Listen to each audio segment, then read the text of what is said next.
ಹಿಂಗಾಗಿದೆ. ನಾನು ಮುಖ್ಯಮಂತ್ರಿಗಳ ಹೇಳಿಕೆಯನ್ನು ಗಮನಿಸಿದೆ. ಮುಖ್ಯಮಂತ್ರಿಗಳು ವಿಧಾನಸೌಧದ ಮೆಟ್ಲಿಗೆ ಮಾತ್ರ ಮುಖ್ಯಮಂತ್ರಿ ಅಂತ ಅನ್ಕೊಂಡ್ಬಿಟ್ಟಿದ್ದಾರೆ, ರಾಜ್ಯಕ್ಕೆ ಅಂತ ನಾನು ಅಂದ್ಕೊಂಡಿದ್ದೆ ಕರ್ನಾಟಕ ರಾಜ್ಯದ ಮುಖ್ಯಮಂತ್ರಿ ಸಿದ್ದರಾಮಯ್ಯನವರು ಅಂತ. ಅವ್ರ ಹೇಳಿಕೆ ನಮ್ಮ ಜವಾಬ್ದಾರಿ ವಿಧಾನಸೌಧದ ಮೆಟ್ಲುಗಳ ಮೇಲೆ ಕಾರ್ಯಕ್ರಮ ನಿರ್ವಹಿಸಿದ್ದು. ಹಾಗಿದ್ರೆ ಇವರು ಬರೀ ವಿಧಾನಸೌಧದ ಮೆಟ್ಲಿಗೆ ಮಾತ್ರ ಮುಖ್ಯಮಂತ್ರಿನಾ, ರಾಜ್ಯಕ್ಕಲ್ವಾ? ರಾಜ್ಯದ ಅಂದರೆ ಬೇರೆ ಕಡೆ ಸತ್ರ, ರಾಜ್ಯದ ಬೇರೆ ಕಡೆ ಸತ್ರೆ ಮುಖ್ಯಮಂತ್ರಿಗಳಿಗೆ ಮತ್ತು ಆಳುವ ಕಾಂಗ್ರೆಸ್ ಸರ್ಕಾರಕ್ಕೆ ಜವಾಬ್ದಾರಿ ಇಲ್ವಾ? ಇಲ್ಲಿ ನೀವು ಎರಡೆರಡು ಕಡೆ ಆಯೋಜನೆ ಮಾಡಿದ್ರಿಂದ ಪೊಲೀಸರು ಎರಡು ಕಡೆಗೂ ಸಮರ್ಪಕವಾಗಿ ಬಂದೋಬಸ್ತ್ ಮಾಡೋಕ್ಕಾಗಲಿಲ್ಲ.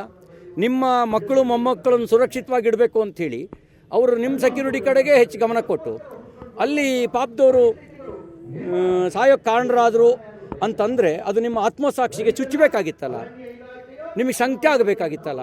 ನೀವೇ ಅದೆಲ್ಲ ಬಿಟ್ಟು ಚಿನ್ನಸ್ವಾಮಿ ಸ್ಟೇಡಿಯಮಲ್ಲಿ ಏನಾಯಿತು ನಂಗೆ ಗೊತ್ತಿಲ್ಲ, ಇಟ್ಲಿಗೆ ಮಾತ್ರ ನನ್ನ ಮುಖ್ಯಮಂತ್ರಿ ಹೇಳಿ. ಹಂಗಾರೆ ಇನ್ನು ಮುಂದೆ ಸಿದ್ದರಾಮಯ್ಯನವರು ಕರ್ನಾಟಕ ರಾಜ್ಯದ ಮುಖ್ಯಮಂತ್ರಿ ಅಲ್ವಾ?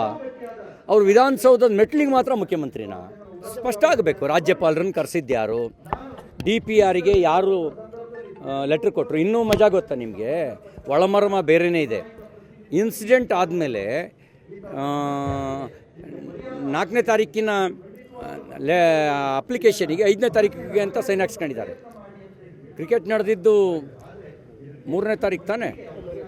3ನೇ ತಾರೀಕು. ಇನ್ಸಿಡೆಂಟ್ ನಡೆದಿದ್ದು 4ನೇ ತಾರೀಕು. 4ನೇ ತಾರೀಕು ಲೆಟರ್ ರೆಡಿ ಮಾಡಿ 5ನೇ ತಾರೀಕಿಗೆ ಸೀಲ್ ಹಾಕ್ಸ್ಕೊಂಡ್ರಂಥದ್ದು ಉದಾಹರಣೆಗಳಿದ್ದಾವೆ. ಅದಕ್ಕೆ ನಾನು ಹೇಳಿದ್ದು ಡಿಪಾರ್ಟ್ಮೆಂಟ್ಗಳ ಹತ್ರ ಸೀಲು ಸೈನು ಅಂದರೆ ಡಾಕ್ಯುಮೆಂಟ್ಸ್ ಆಮೇಲೆ ಕ್ರಿಯೇಟ್ ಮಾಡ್ಕೊಂಡಿರೋದು ಈ ಘಟನೆಗಳೆಲ್ಲ ಆದಮೇಲೆ. ಅದಕ್ಕೆ ನಾವೇನು ಹೇಳಿದ್ವಿ ಅಂದರೆ ಕರ್ನಾಟಕ ರಾಜ್ಯದ ಉಚ್ಚ ನ್ಯಾಯಾಲಯದ ಮುಖ್ಯ ನ್ಯಾಯಾಧೀಶರ ನೇತೃತ್ವದಲ್ಲಿ ಸ್ವತಂತ್ರ ತನಿಖೆ ಆಗಲಿ. ಆಮೇಲೆ ವಿಜಯ್ ಮಲ್ಯ ಹೇಳಿದರು, ಯಾಕೆ ನಾನು ರಾಯಲ್ ಚಾಲೆಂಜ್ ಅಂತ ಅದನ್ನ ತಗೊಂಡೆ ಅಂದರೆ ನನ್ನ ವಿಸ್ಕಿನ್ ಪ್ರಮೋಟ್ ಮಾಡೋಕ್ಕೆ ಕರ್ನಾಟಕದಲ್ಲಿ ಓಪನ್ ಆಗಿ ನಾವು ಲಿಕ್ಕರ್ನ ಪ್ರಮೋಟ್ ಮಾಡೋಕ್ಕೆ ಕಾನೂನು ಅವಕಾಶ ಕೊಡಲ್ಲ, ಅದಕ್ಕೆ ನಾನು ಈ ಹೆಸರಿಟ್ಕೊಂಡು ನಾನು ವಿಸ್ಕಿನ್ ಪ್ರಮೋಟ್ ಮಾಡೋಕ್ಕೆ ಅಂತ ಹೇಳಿದರು. ಈ ವಿಸ್ಕಿನ್ ಪ್ರಮೋಟ್ ಮಾಡೋದಕ್ಕೆ ಸಿದ್ದರಾಮಯ್ಯನವರು DK ಶಿವಕುಮಾರ್ ಅವರು ಕಾಂಪಿಟೇಷನ್ ಬೀಳಬೇಕಿತ್ತ? 11 ಜನರ ಸಾವು ಸುಮ್ಮನೆ ಬಿಡೋಕ್ಕಾಗತ್ತೇನ್ರಿ? ಅಮಾಯಕರ ಸಾವು ರೀ. ಸಂಭ್ರಮಿಸಕ್ಕೆ ಬಂದವರು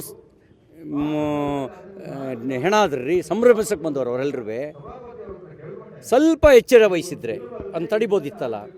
ಮತ್ತು ಇದೆಲ್ಲ ಆದಮೇಲೆ ಮಾನವೀಯತೆ ಇಲ್ಲದ ರೀತಿಯಲ್ಲಿ ವರ್ತನೆ ಮಾಡಿದ್ರು.